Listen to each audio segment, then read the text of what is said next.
தொடரில் அவதரித்தார்.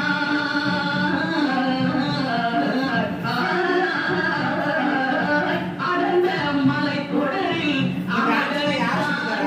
இந்த அழகு தமிழ் நிலத்தை